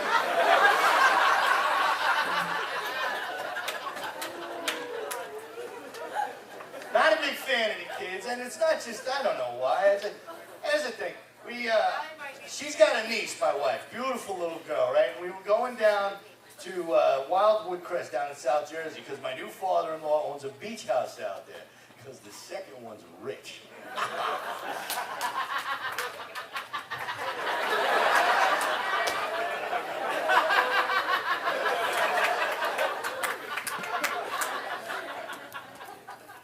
So we take her niece with us, beautiful little girl, 6 years old, blonde hair, blue-eyed little girl. She's so adorable. I wanted to choke the shit out of her in the car, right?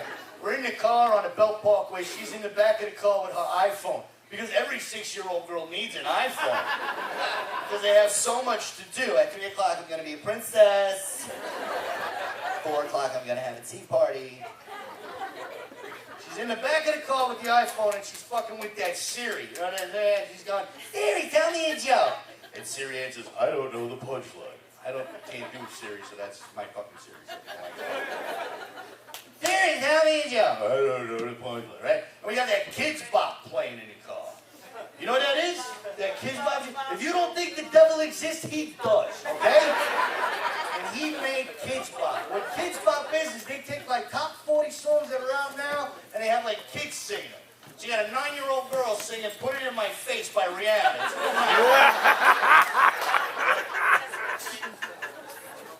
She's in the back of the car. I could feel my sperm killing themselves in my balls as we were driving down the Belt Park. They just swim around. What the fuck is going on out there? No, man, I'm out.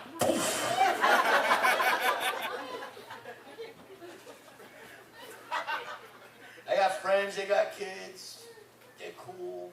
Some of my friends have kids, and they lost their identity. They have no identity. My buddy's not Frank anymore. He's fucking little Frankie's dad. He comes running into my house with his phone with pictures of his fucking dumbass kid. Look at him, he was playing soccer. He didn't kick the ball. Look at his finger. And I'm just looking through me. I don't give a fuck about your man. I'm a child.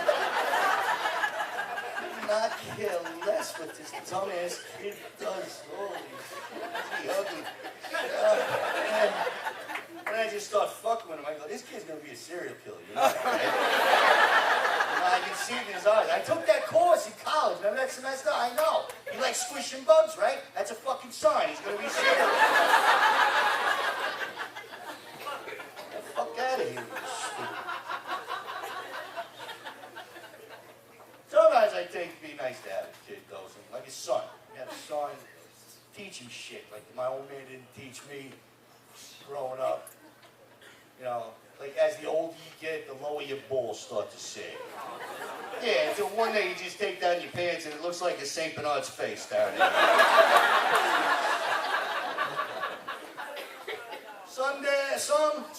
Someday you're gonna sneeze and for no reason 3 drops of pee are gonna come out.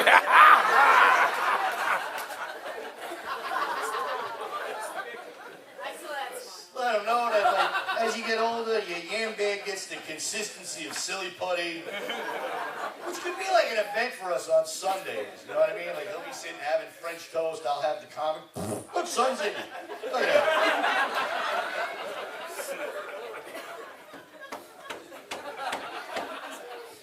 That guy's laughing too hard, definitely.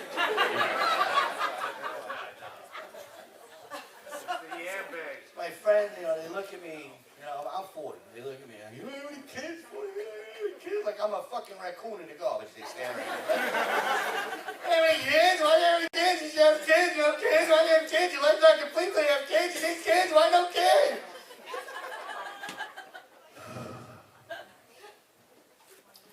I wanted to have kids. Then I met your kids. Now all I want to do is smash my nuts in a powder with claw hammer. So fuck it. It's good to be back in New York.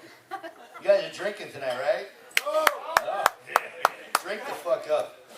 I drink Jack Daniels. I love Jack Daniels. Yeah. Jack Daniels does a lot of community service, if you don't know. They do. Jack Daniels been making ugly people attractive since 1866.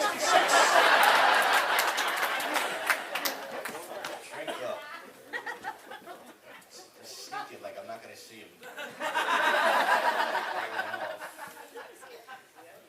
The room got so quiet. Why? Because that yappy bitch up front went outside for a cigarette. I'm kidding, sweetie. Thank God! I'm kidding. That's a joke. That's a New York thing. I love being a New Yorker.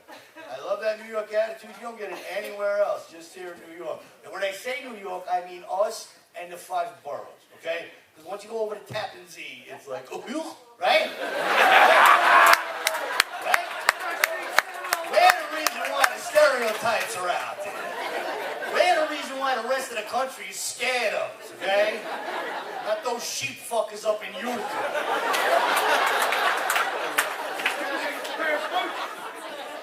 Love the New York attitude. I'm coming home one day, I was on the road, and I fucking cutting through the city, and I get lost, and I gotta stop for directions. I'm like, fuck, I don't want to do it. I see a guy, hey pal, how do I get to the Midtown Tunnel from here? And right away, that New York attitude comes out. Yeah, go over here and make a left on. Go fuck yourself straight. How about that? How about that? Once you get a GPS, you fucking loser. It's the 21st century. How about that?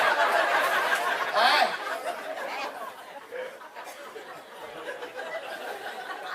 Thank you, Father.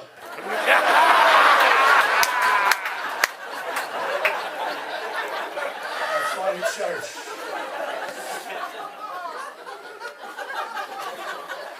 Religion's fucked up. It is. I don't care what religion or it doesn't matter to me. I'm Italian, so I have to be Catholic. If not, they take away my union card. I am thinking about going Jewish next week, though. Any Jewish people here? Any Jews? Where? You guys Jewish? Are you practicing or are you just doing it for the day off? Oh, yeah, he's calling up work. Hey, I can't come in and work today. No, it's Shamalama Ding Dong. Hey, holiday coming in, some Jew holiday. Shamalama Ding Dong. Back me up on this, sweetheart. Jewish people have a high holiday. It's called Yom Kippur. It's their Day of Atonement, right? Fast for one day. Next day, all your sins are forgiven. Clean slate. You can do whatever you want. Cheat on your wife, beat the kids, kick the dog. Whatever you want to do. All right, Catholics, we have something similar to that. It's called Lent. The only difference is that Lent happens to take 40 fucking days! You gotta give up what you like during those 40 days. I don't stop watching porn for anybody, okay? I watch a lot of porn. A lot of it. I am so desensitized if it doesn't have an amputee or a Mountain Dew bottle up our ass. It's disgusting. This is how bad this sickness is. I watch interviews with the porn stars, right? Because they might have something interesting to say. I'm watching this interview with this chick. Her name is Ruby because she has red hair, right? Fucking scientist, this broad was, right? She's talking, she's like, yeah, I'm a big flirt. If I'm interested in a guy, I'll give him a little head and let him know I'm interested in him. Look, a little head, holy shit, right? That beats the hell out of a smile and a hair toss from across the room, you know? Pick the clerk like, hey, Phil, I think this chick's interested in me. Yeah, Frankie, she's going right to the balls. I think she's interested. Nothing I don't like about being Catholic is going to confession. You go in a booth, you tell the guy what you did. They say it's a priest in there. How the hell do I know who's in there? Could be a reporter in there for all. Next week in the Inquirer, as a portly comic likes to touch himself while watching Golden Girls.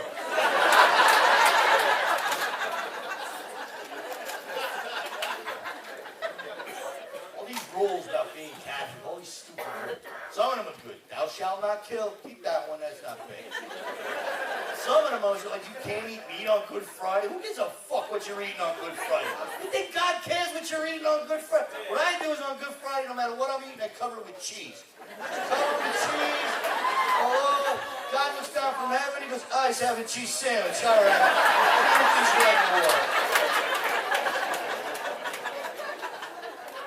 You gotta follow rules. If you don't follow rules, what happens? You go to hell, right? Aside from the porn addiction, I'm a pretty nice guy. And I believe everybody has their own personal hell that they'll be in. Like my personal hell is I'm going to be locked in a room with a naked Rosie O'Donnell. While she's singing show tunes and fisting me with a Kermit the Frog puppet. Oh yeah, she's going to be there. Clang, clang, clang with the trolley. Oh. Ring, ring, ring with the bell. And in the background, a constant loop of my ex-wife's voice going, my mother was so right about you. So I don't want that to happen. This is going to fucking hurt, man. A buddy of mine goes, hey, don't worry about nothing. I got it all figured out. All you got to do before you die is ask God to forgive you. He's going to forgive you. He's fucking God over here. Hang out in Brooklyn. Anyway. So that's messed up, because then anybody can get into heaven. Anybody can get into heaven. Hitler. Before he blew his brains out in the bunker with Ava Braun, and my God, forgive me, pow! And he gets in. Meanwhile, I drop dead of a heart attack, and I forget to ask for forgiveness. I'm standing up at the pearly gates, and St. Peter's going through the book, and he's going, oh, let's see, Landolfi.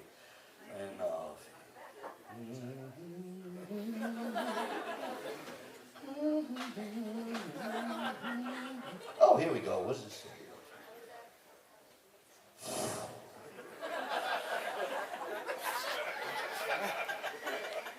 What the fuck is wrong with you? Oh. Says here, Good Friday in '98, you had a Big Mac.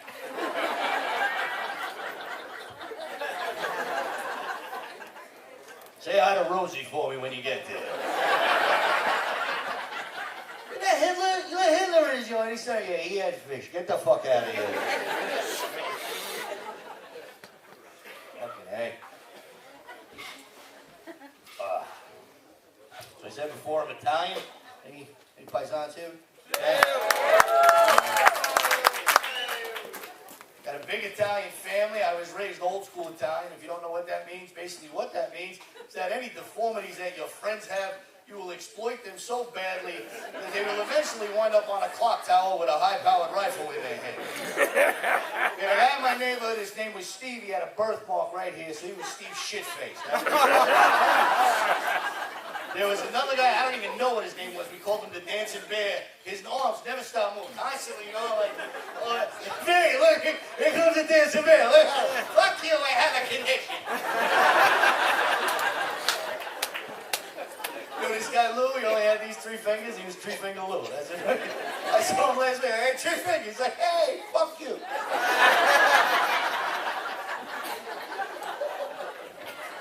My dad comes from the other side, and when I say the other side, I mean Italy, not Brooklyn. He doesn't speak English very well, so basically I had no idea what the fuck he was saying. Be home screwing around, my mother would be like, you wait, your father's gonna come home, give me a dick. I'd wait, he'd come home, he'd sit me down, give me a little talking to, and he'd say, your mom, she told me you do some kind of better thing. What's the matter with you? You know why Italian guys go like this all the time? You know what? I'll tell you why. It's because this is this times 4. You would say, I know you tingle when you do this thing, I know you tingle. But what do you think, eh? So, well, Dad, I think you should pick up an Italian English dictionary, grab 2 verbs and a noun, and maybe we'll try to have a conversation on it. You've never had a situation, I've ever been in a situation like everything is messed up. Everything is messed up. I remember being a kid and my father singing Itsy Bitsy Spider to me and fucking it up, okay? He's saying he's going to beans and spider.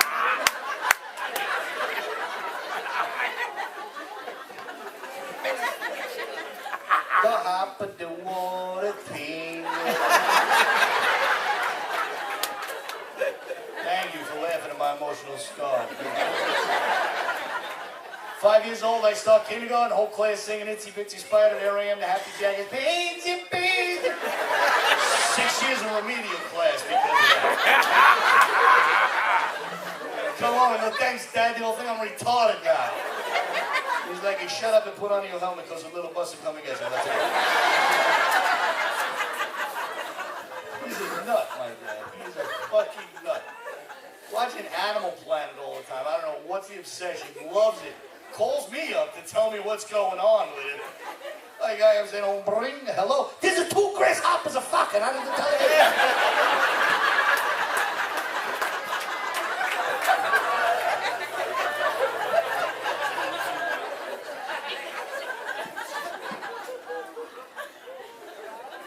Grandma? Anyway. I got one more joke and then it's over, but before I go, I want you guys to give applause for the people who served, you know, the vets, the people who served.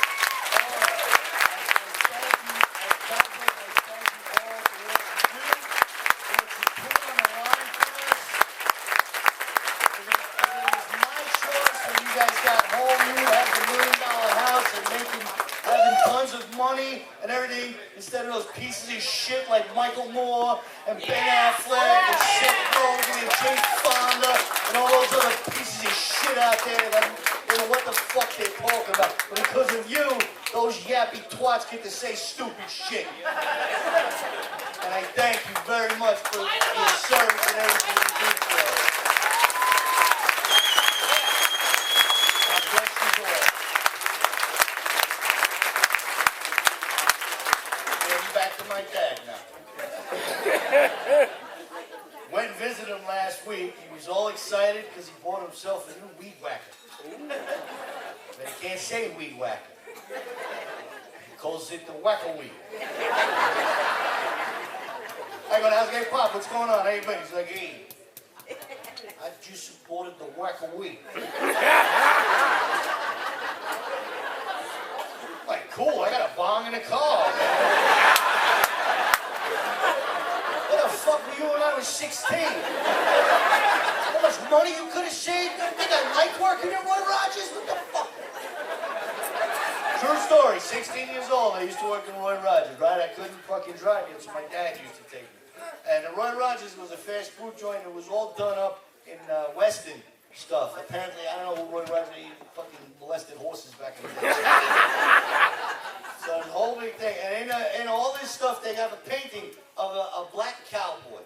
Right? There's a cowboy standing, he's a black guy standing there. And I learned that the first cowboys were black because white people are lazy pieces of shit. So I was just standing there, and every time my father came in, he'd look at the painting and he'd go,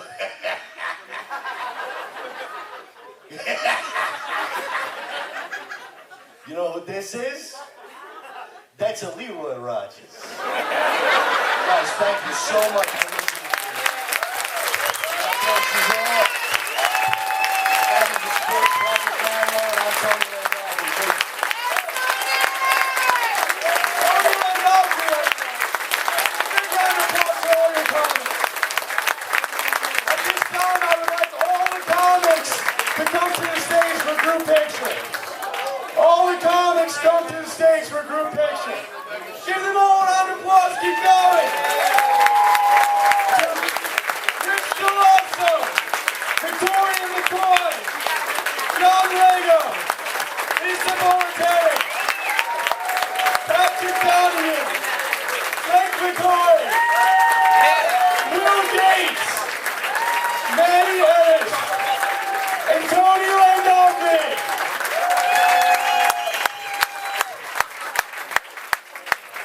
Everybody, you can take your pictures.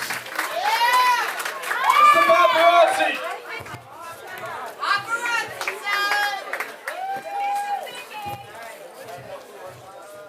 Take one. Victoria! Victoria!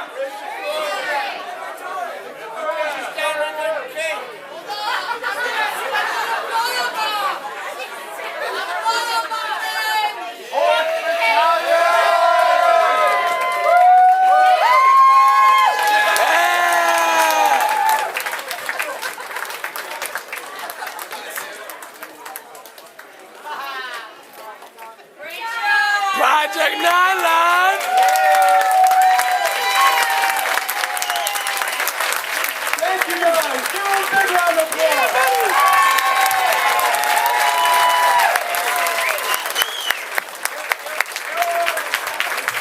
And Brian Cutea. Yeah. Guys, give him a huge round of applause. Absolutely.